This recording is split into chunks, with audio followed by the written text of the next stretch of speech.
I'm always going to vote to pay our military over the party. I'm always going to vote to pay the Capitol Police here versus over the party. I mean, I'm always going to vote country over my party.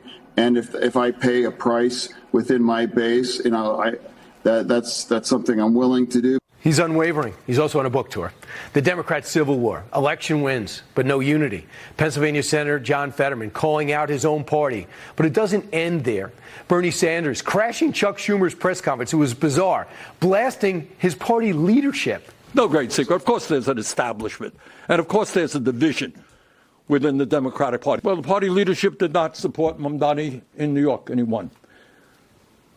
Party leadership is not supporting Platner in Maine, and I think he's going to win. So I think it is, I think there is a growing understanding that leadership and defending the status quo and the inequalities that exist in America is not where the American people are. So Chuck Schumer was supposed to be there. He was late, so Bernie hopped in. It's crazy. And by the way, Speaker Pelosi retiring, officially calling it quits.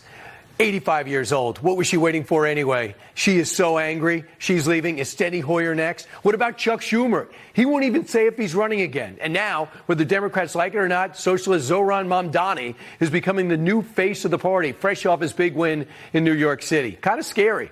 So the question is, can Republicans seize on the chaos and turn the tide before the midterms? Joining us now is Senator Dave McCormick of Pennsylvania. He is, of course, good friends with his Democratic colleague, Senator Fetterman, and I think it's a great symbol for the country, showing that two people can represent a state from different parties and get along. Senator, you just saw that. You lived that. What's your reaction to what's going on the left after what should be a celebration day after Tuesday? Well, listen, I think it's a very scary thing that's going on in the left. We have a socialist agenda that's winning the day in New York City, a campaign that was deeply anti-Semitic. It was a campaign based on hate, and that won the day in New York City. And those socialist ideas have been tested time and again, and they've ended up in the dustbin of history. We see the Democratic Party very fragmented around this. And for Republicans, we need to just keep focused on delivering on the promises we made last November.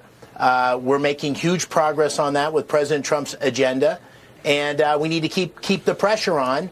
And when we do that, we're going to continue to win the day because we're going to deliver for all Americans. And the contrast between that disunity and unity, between socialism and common sense policies to close the border and get our economy back on track and unlock energy, that contrast is becoming more clear by the day.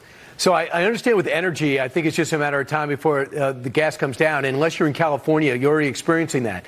But how do you personally handle when items are more expensive? We hear bananas and beef are taxing people who go paycheck to paycheck. But yet chicken and dairy products are down. Eggs, down. So the Democrats effectively were able to message that the president hasn't delivered on affordability. What's your answer?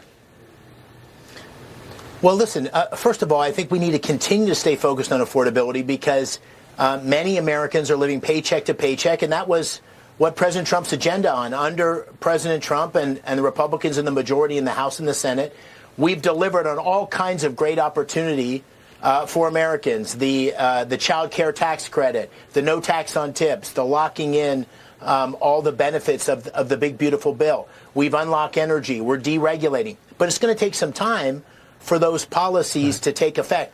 But what is very clear, and we got to make sure everybody knows the facts on this, is inflation was 8.5%, 9% under Joe Biden. It's about 3% under Donald Trump. That's still too high. Some things are down in price. Some things are a little bit up, like beef. We need to stay very focused on that, particularly on gas prices, because gas affects everything. And that's why the energy dominance agenda is so incredibly important in Pennsylvania and around the country. Yeah, they should do it. New Jersey and New York should do what Pennsylvania's doing and frack and get that pipeline going because you guys are a great example. Now, another area of your expertise as a West Point grad, you know what's going, who's a veteran of the 82nd Airborne. The Senate lost their push to pass a resolution to block President Trump from targeting drug boats off the coast of Venezuela, in the Caribbean, in international waters. I'm thrilled by that. How do you feel, what do you think about the president's operations there, the show of muscle he has there, the pressure he's putting on Venezuela? Do you feel as though you're informed about the president's objectives? Yeah, listen, I campaigned on this very clearly. This drug crisis in our country has reached epic proportion. We lost 100,000 Americans last year to the fentanyl, the opioid crisis, 4,000 Pennsylvanians. I said during the campaign, we need to designate the cartels as terrorist organization. We need to use the military very selectively and targeted to take out that cartel infrastructure. It is a war, and the president has every right and responsibility to protect Americans. And I was on the runway. I didn't deploy, actually, but in the 82nd Airborne Division in 1990 when we went to Panama. And the motivation was very much the same, to protect Americans from out-of-control drug cartel. This feels very similar. I've got a lot of faith in the president using the military carefully and discreetly to protect Americans. Well, he also is looking into the cartels in Mexico. He's also putting a lot of pressure on Colombia. He's got at least 8 battleships and an aircraft carrier in the region. We went into Panama, and you guys grabbed Noriega and pulled him out of there and put him in prison. Are we going to go in and get Maduro and put him in prison? Man, that would be something that I think would help the region. Well, listen, I've just seen the same news reports you have about him potentially stepping out. We'll have to see. I don't know what the plans are. What I do know is these cartels and state-sponsored narco-terrorism poses a huge threat to Americans and Pennsylvanians.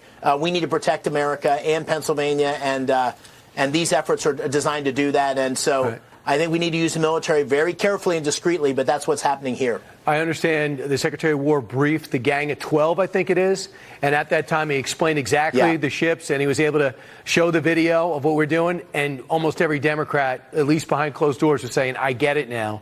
I don't know what they're going to say when they get in front of the cameras. But Senator, I like the fact that you're there with your military experience, and I love the fact that we're finally paying attention to our own hemisphere and enforcing the Monroe Doctrine hundreds of years later. Senator, thanks so much.